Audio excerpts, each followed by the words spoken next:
she's launched a new brand. She's rebranded again, Dan, again. And I didn't believe it until I just saw it. Pardon me, please, audience, because you might throw up a little in your mouth as I just did when I saw it.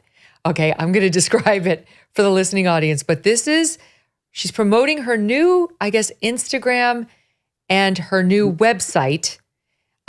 She posted an Instagram story, okay, the day after it launched. Here it is. Watch this. Oh my God. I wish you bluebirds in the spring. She's picking flowers. To give your heart She's baking. a song to sing. And She's in a ball gown in a mansion. But more than this, I wish you love. Oh my God. Dan, the name of the new website is American Riviera Orchard Montecito. Hold on, it's just 7 more pages long. I'll get to the end of it. American Riviera Orchard Montecito, which she says she thinks is perfect. And the best I can tell, because I guess they're going to be selling cookbooks and other, she's trying to be that ballerina farm lady who's over here on Instagram, who everybody's following. I think she married the guy whose parents own JetBlue. She wants everybody to believe that she's self-made. Meanwhile, she's got all this money from the husband's parents, and she's out on her farm with 10,000 kids trying to say this is what it looks like to be a trad wife. And it's a lie. And I think we have another lie going out of Montecito from the Duchess of Duplicity. Oh, yes. This is like Goop on acid, isn't it? And not in a good way. I mean, come on. Who wants to buy garlic oil from Meghan Markle? I actually think this is going to be a real failure, genuinely, because I do not understand what market she's pitching at. Who wants her products? No, this is odd. I'll also tell you, Megyn, I'm picking up from the royal family, my sources there, lots of unhappiness that she used the vacuum provided by Catherine and all of the headlines around her health in order to purposefully launch her new venture, which they thought was quite icky. But look, this is what they do, isn't it? This is what they do. They want to make lots of money. They failed to make money from Spotify. It was a complete disaster. Spotify pulled the deal. They've failed to have any hits on Netflix apart from their one reality series where they decided to slag off their own family members. So now she's doing a Goop, and I think it's not going to go well. I mean, after all that, after getting the role in Suits, landing Prince Harry, doing the Netflix, she's back to the TIG. She's back to the dumb lifestyle website she's started a lifestyle with. Blogger. Yes, she's a lifestyle blogger. And you know what? This tells you so much about this woman's priorities. Meghan, she had an opportunity to change the world. Look at Princess Diana. We spoke about her earlier, right? Even now, decades on, people remember what Princess Diana did in terms of raising the awareness of AIDS in the world, in terms of bulimia, and in terms of landmines. What is the cause that we are going to connect to Meghan Markle apart from acute narcissism? Yeah, right, exactly. So in the meantime, she continues a legal battle. This one is one of the rare few that she didn't actually file. She was on the receiving end of this one. She loves to sue. She's a big suer, she and Prince Harry. But she found herself on the receiving end of a lawsuit this time by her half-sister, Samantha Markle.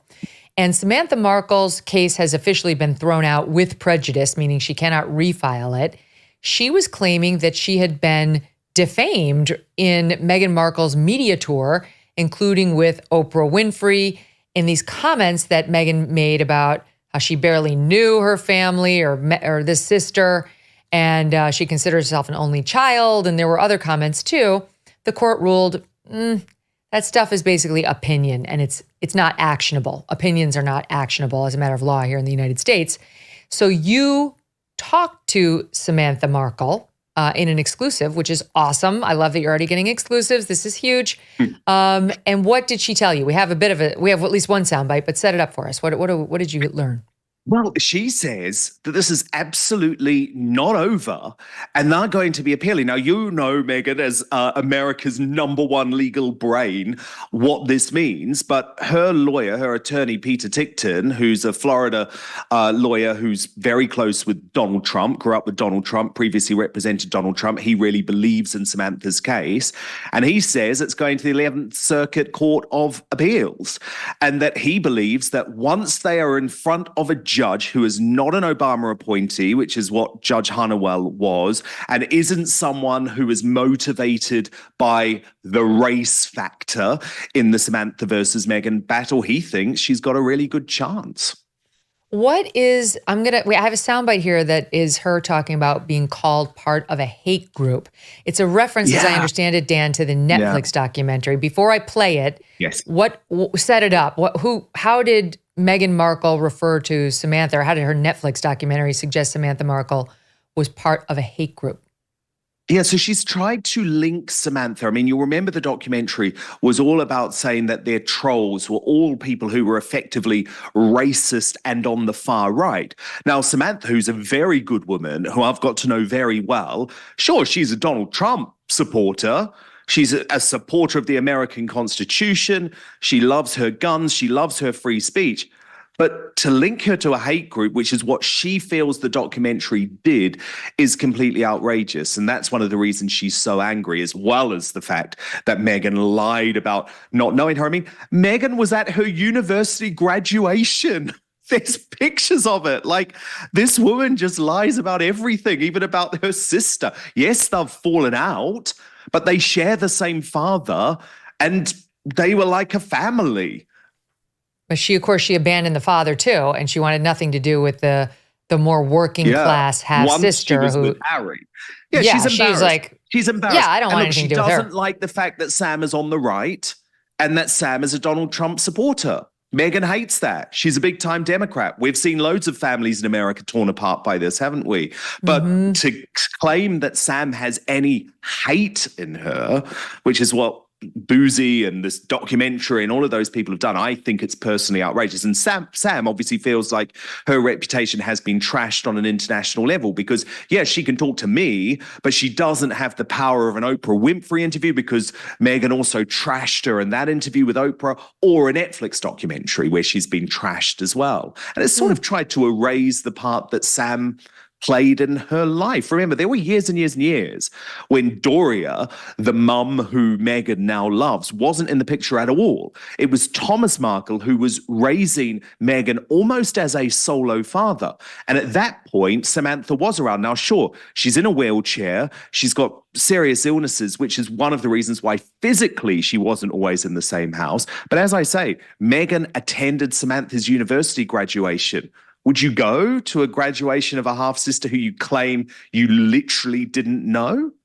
All right, well, here's Samantha speaking to you about that piece of it in SOT 44. I was made out to be, in the Netflix thing, a leader of a hate group. A hate group, by definition, incites a lot of violence globally now because of what is going on and what's being fueled by the radical left. So to put me in the crosshairs of that, I think is morally, irreprehensible. It's disgusting because it's not true and it endangers me. So when she's out there, as you mentioned before, talking about online bullying and, bullying between women. Well, we've got a woman who has millions of dollars who is, in my opinion, and many others, a purveyor of bullying and of misinformation. Certainly the misinformation, but the bullying too charge is supported, Dan. Look at the number of people who have worked for her who have left running or were reduced to tears. With the stories are legion coming out of not just when she was at the palace, but since she's moved to the American Riviera Orchard Farm ballerina, I don't know what it is, but whatever she's doing now. Financial experts thought we were in the clear. They were anticipating around 6 rate cuts by the Fed this year, and then the inflation data came out higher than expected. This isn't going away anytime soon. How could it? The U.S. is $34 trillion in the hole. And yet we just keep on printing money. which pushes the prices you pay every day even higher. So you can either bury your head in the sand or you can do something about it. One option to consider is to diversify a portion of your savings into gold with Birch Gold Group. Gold can be your hedge against inflation, and Birch Gold makes it easy to own. They will help you convert an existing IRA or 401k into a tax-sheltered IRA in gold, and you don't pay a penny out of pocket. Text Megyn to 989898 and get your free info kit on gold. Then speak with a precious metal specialist about how you can choose to protect your savings from persistent inflation with gold. Text Megyn, M-E-G-Y-N, to 989898 now. Hey, thanks so much for watching. If you like what you just saw, hit the subscribe button for more clips and full episodes.